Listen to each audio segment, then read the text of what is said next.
Welcome back to the deep dive. We always talk about thinking locally, right? But today, we're taking it a step further. We're diving into action, acting locally. And it all starts with you. I like that. It seems like everyone's so quick to blame others these days. But what if real change begins with taking responsibility for ourselves? Absolutely. So let's get practical. Imagine yourself 1,000 days from now. Are you living the life you truly want? Are you contributing to the community you envision? Great questions. That's what we're exploring today. We're going to give you a roadmap to make that vision a reality. Awesome. What's interesting is that this whole idea actually stems from a simple concept, the 1,000-day challenge. Wow, I've heard of this. Yeah, it's inspired by entrepreneur Andy Frisella. And it's not about some magical time warp, right? It's about recognizing that we all have the same 1,000 days ahead of us. Right. It's about what we do with those days that truly makes a difference. I love that. It really levels the playing field. No matter where you're starting from, we all have this same chunk of time.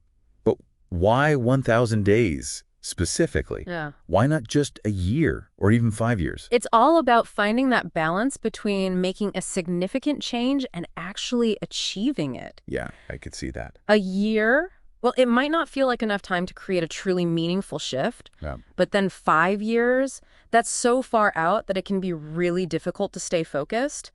1,000 days is kind of the sweet spot. Yeah. It's enough time to build something substantial, a business, a book. You could transform your health. Wow. But it's also short enough that you can keep that finish line in sight. I like that. Keeps you motivated, prevents you from getting lost in the weeds. Okay, you've sold me on the time frame. Okay. But let's be honest, for a lot of us, even knowing where to start is the hardest part. Yeah, It's easy to feel totally overwhelmed and end up staying stuck. definitely. That's where Andy Frisella's first step comes in. Make a decision. And not just a vague wish, like, oh, I hope things get better. This is a concrete decision about what you actually want your life to look like 1,000 days from now. I see. Think about the impact you want to have not just on yourself, but on your community as well. Frisella talks about visualization, and it's super powerful. Oh, yeah. You actually picture yourself in vivid detail as if you've already reached that 1,000-day mark. So it's not enough to just say, I want to be happier or I want to make a difference. We have to get really specific, right?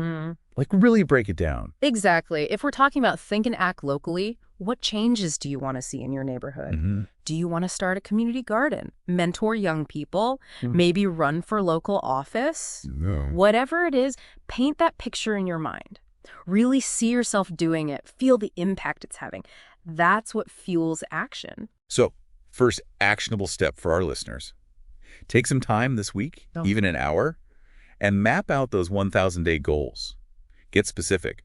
What do you want to achieve personally, professionally, and how will those achievements affect your community? Yes. No more excuses. Time to put pen to paper. I love it. Making that decision, it's like laying the first brick. Oh. But now we got to start building, right? And that's where step 2 comes in. Execute the plan. This is where a lot of well-intentioned goals completely fall apart. Oh, tell me about it. I have notebooks full of plans that never went anywhere. Yeah. How do we break free from that? How do we actually turn these big dreams into daily actions? Andy Frisella has this great tool called the Power List. And it's not just your typical to-do list. It's like a strategic weapon against feeling overwhelmed. Think of it like this. Right. You got this huge goal you're trying to reach, right? It's like climbing a mountain. The Power List helps you break that climb down into manageable daily steps. So instead of just staring up at the summit feeling defeated, you're focusing on taking one solid step at a time. Precisely.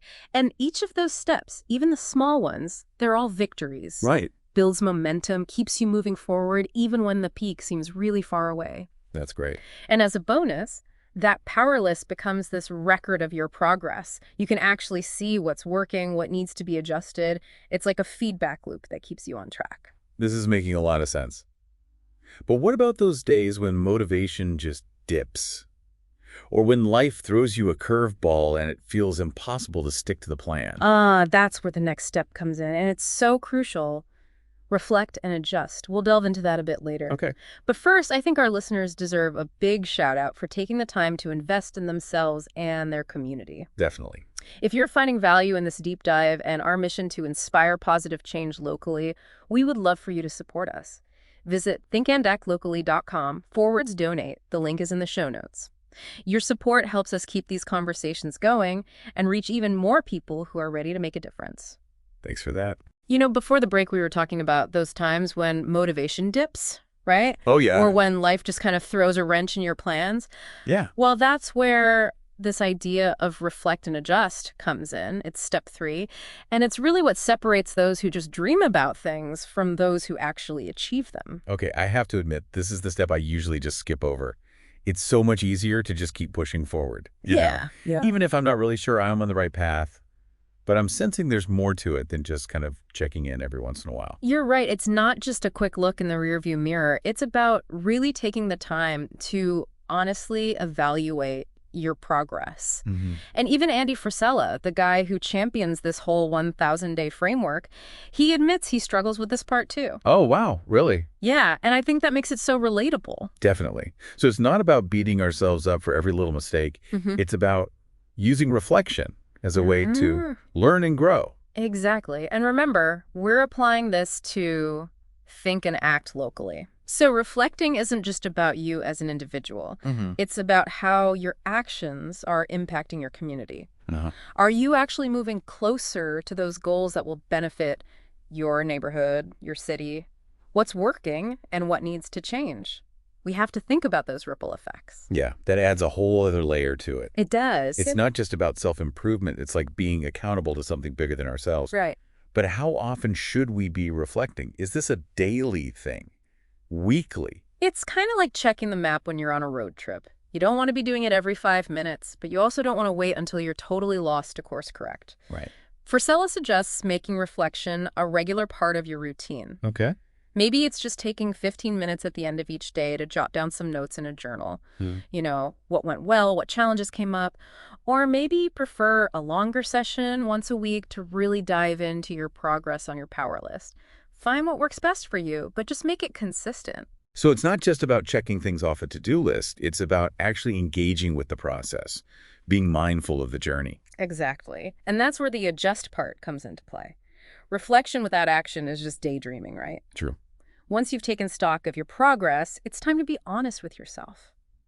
Are your actions bringing you closer to your goals, or are they taking you further away? Is it the plan that needs to be adjusted, or is it how you're executing it? That's a tough one. Yeah.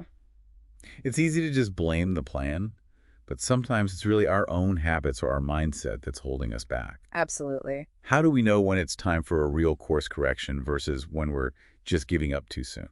It's all about being able to differentiate between impatience and a genuine misalignment.